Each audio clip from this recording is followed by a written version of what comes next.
This month's Jefferson Award winner likes to stay behind the wheel, but today we're recognizing the service and joy he brings to the Chippewa Valley. So let's meet Frank Garber. Hello? Hi, Arlene. Frank. Hey, this is where I'm about 2 minutes from your place. Frank Garber is 82 years young. He may be retired, but this man has not stopped working. Hey, good morning, Arlene. 5 years ago, Frank became a volunteer driver with the Center for Independent Living.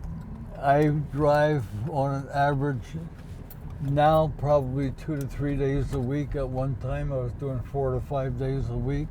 Whether it's to the grocery store, hospital, or pharmacy. Okay. You got him okay? Mm-hmm. Good.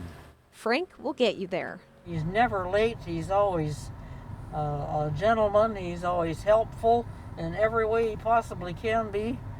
I just can't say enough good about him.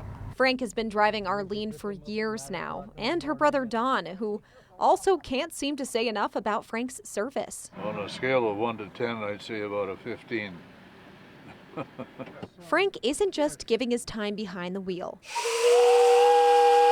He also serves on the tracks.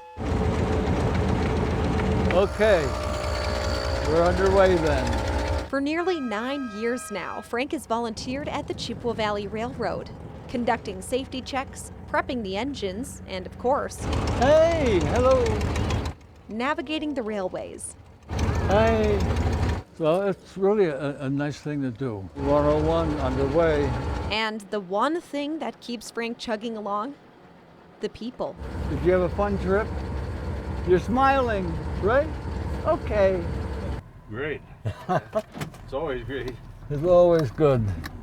I have a 62-year work history, and I'm only 82 years young, so we have a long ways to go yet. That was Shannon Hoyt reporting. Frank also gives his time to Ruby's Pantry and Feed My People Food Bank in Eau Claire, his wife alongside him.